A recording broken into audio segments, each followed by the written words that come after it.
Then how come? I'd like to ask you a question. You're in the dairy business, aren't you? Doug, I think you're in the dairy business. Where's Doug? There you are. He's in the dairy business. Would you like it if the legislature would have passed a law that required every person on his first birthday, to eat a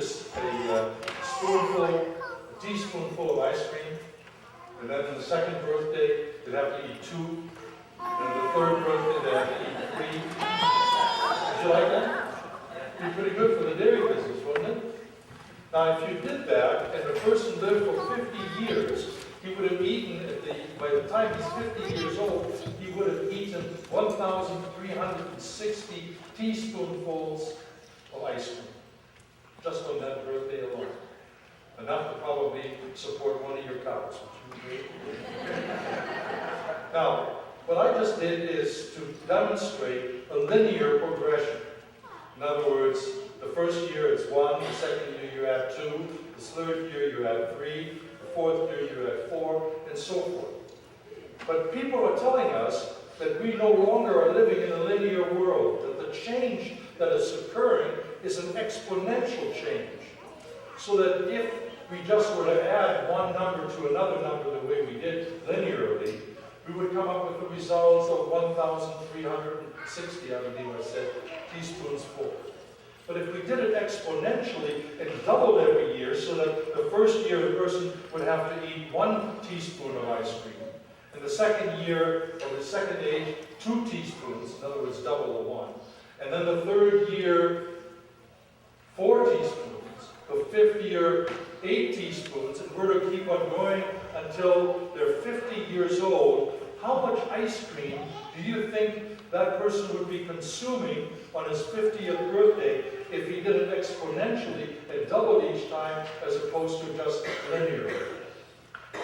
Anybody give me a guess? 52 tons every second of his 50th birthday. 52 tons of ice cream every birthday. Let me give you another example. I used this example once before, and this example is if I took a piece of paper like this size, and I folded it in half, and then I folded it in half again, and I did that 40 times. 40 times. I obviously can't do it because the piece of paper isn't big enough, but mathematically we can do it because it's 0.016 inches thick. And if we were to double that each time, because that's what we're doing, how high do you think this piece of paper, if we could do it, would be? How high? What distance? Somebody give me a number. Ethan.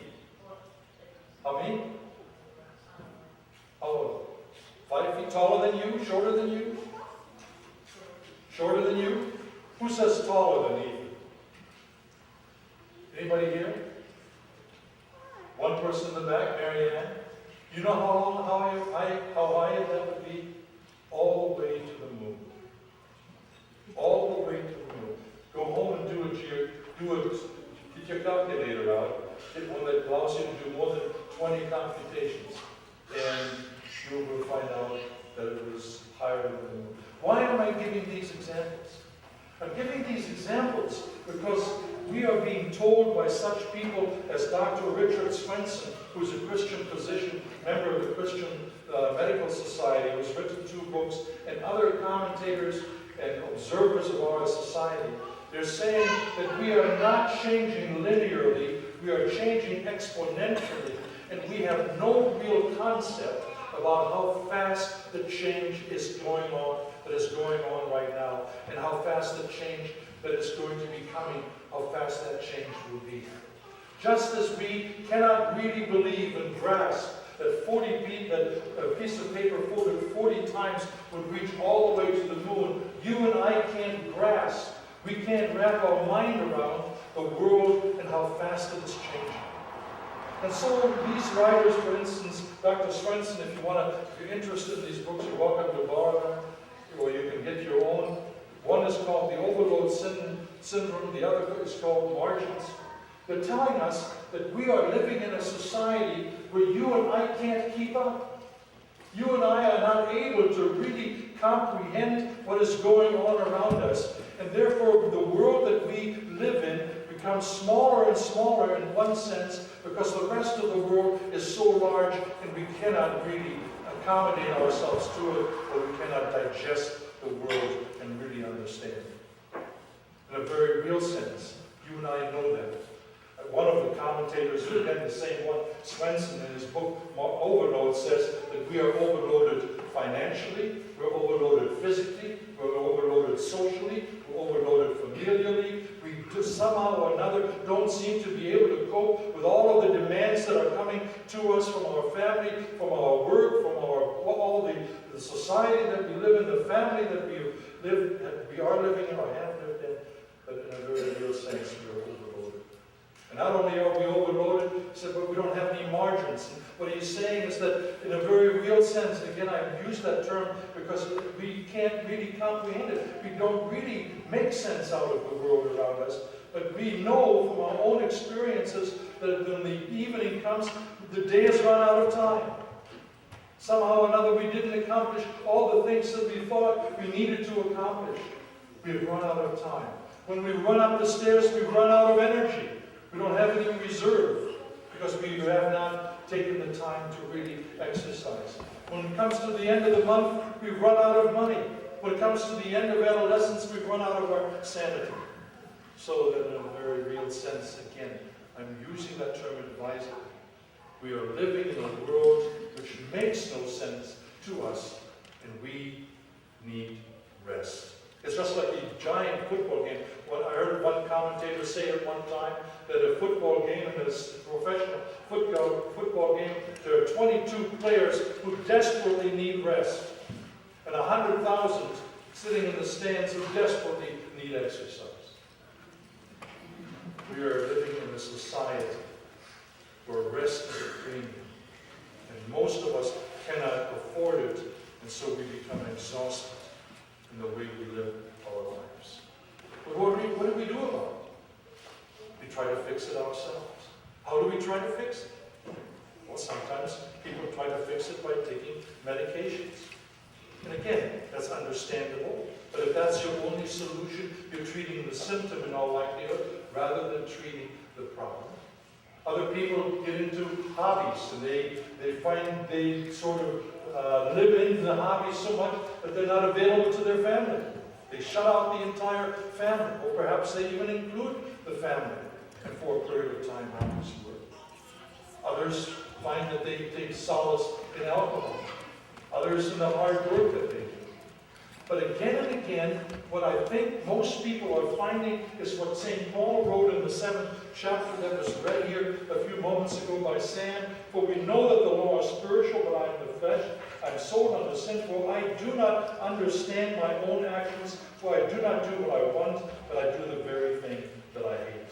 Now if I do what I do not want, I agree with the law that it's good, and it goes on, and basically says we are in bondage to sin, and we can't really free ourselves. There was a man by the name of John Henry Fabre, who was an entomologist who took the processionary caterpillar. And the processionary caterpillar has the habit of following whatever caterpillar is right in front of him. And so he put these processionary caterpillars face to the hind end of the caterpillar in front of him, all the way around the flower pot. And in the flower pot was the most favorite food of these processionary caterpillars. And that those were needles from Christmas trees. And so you basically had this flower pot almost filled with this wonderful food that the processionary caterpillar wanted. And then he had them go start around. And the caterpillars went around one after another. The whole circle was one caterpillar after another. And they went around for 7 days. Never stopping. Never really taking in the world that they lived in. Never really recognizing that the food that they so desperately needed was right there in front of them, right there in this flower pot along which they were traveling. And then they died. And you know what? I wonder whether you and I aren't more like that processionary caterpillar than we like to admit. Go from day to day with our noses to the grindstone, or with our noses wherever. And what do? We starve to death, spiritually especially. We can't fix our own problem. And that's why it's so important for us to have a biblical approach. Because in the Bible, we find that there are two different types of rests. The first rest is when God has created the world, and it's called the Sabbath rest, isn't it? Let me read to you just briefly 2 sections of Scripture, because I think it's important for us to recognize how important the Sabbath really is, because most of us don't really obey the Sabbath anymore. Most of us don't take a day off. We may take an hour off, 2 hours, an afternoon. Sometimes if our spouses force us, we may take off a little longer period of time. But most of us work, or we try to play hard, or whatever the case might be, but we don't take the Sabbath rest. And here in the 2nd chapter of Genesis, and on the 7th day, God finished his work that he had done, and he rested on the 7th day from all his work that he had to be done. So God blessed the 7th day and made it holy. And it's key for us to remember that the first thing about the Sabbath day is it's a holy day set apart for whom? Not just for us. Not just for us to get some kind of relaxation. It's set aside for us to worship God. We rest, and in resting, we worship God. It's set aside as holy on the 7th day because of God rested from all of his work that had to be done in creation. So the first 2 things about the Sabbath rest is that we rest and we keep it holy. We worship. And the third one we find in the 5th chapter of Deuteronomy. And if I could ask you to listen closely, because it's important for us to get this connection. We have the Sabbath day based upon Genesis. We have the Sabbath day to keep it holy, to worship, set apart, and to rest. But here's another reason why we keep the Sabbath.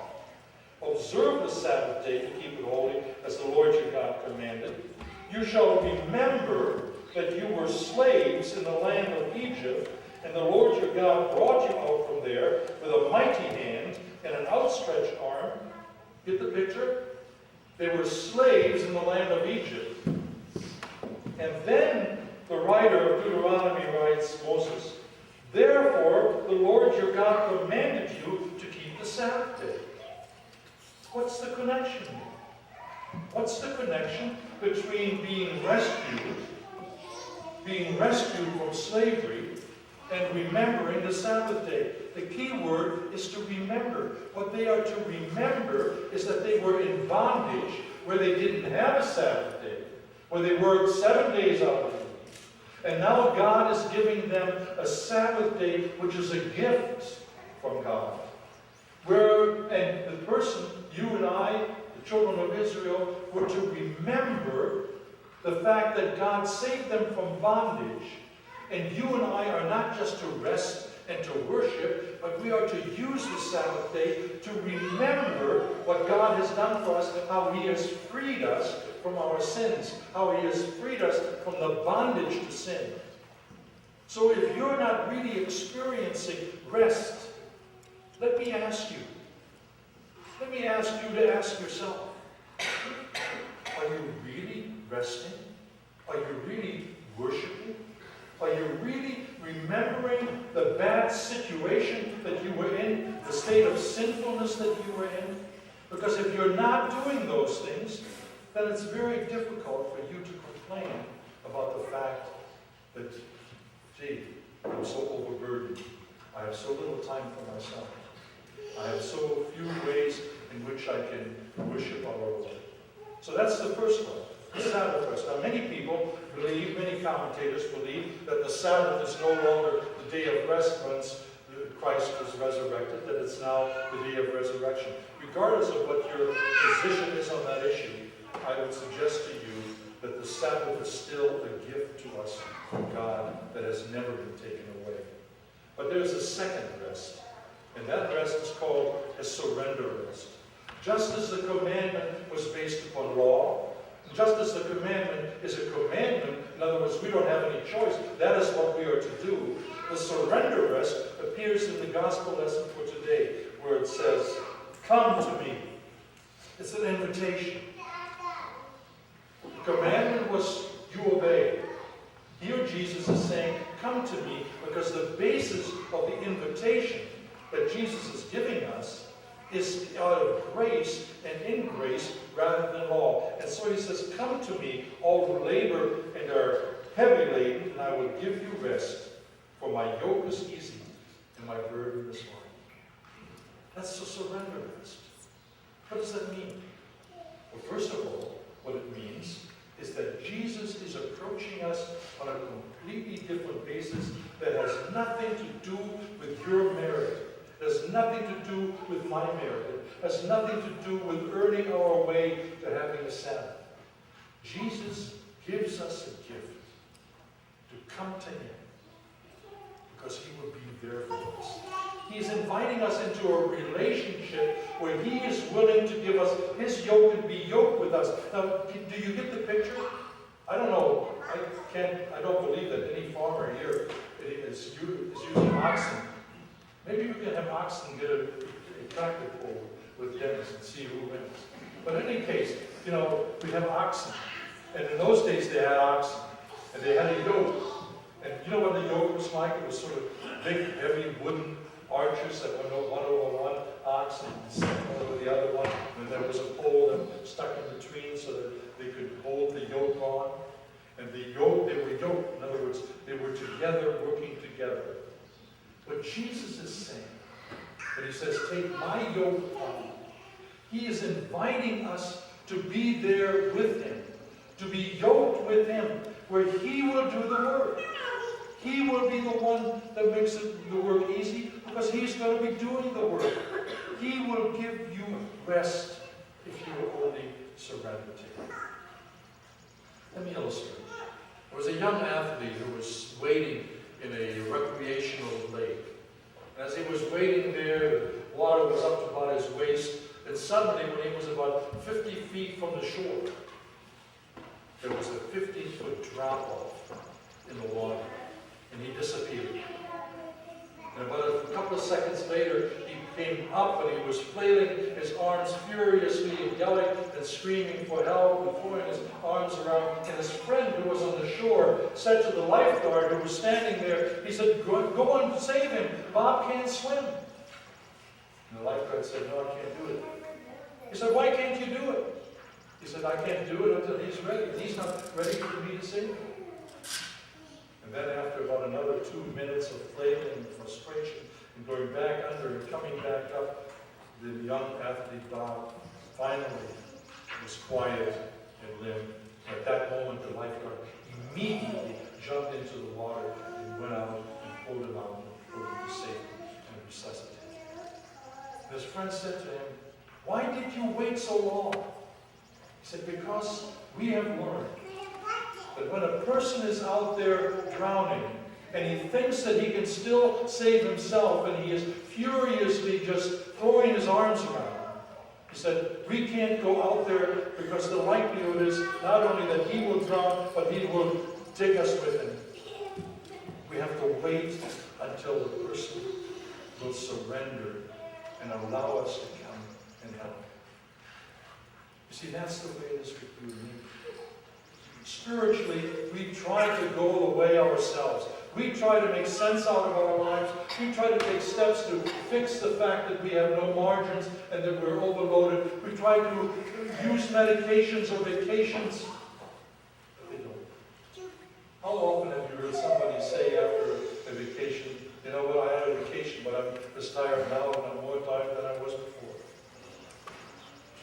The reality is that you and I have to give up. We have to surrender and allow God to save us.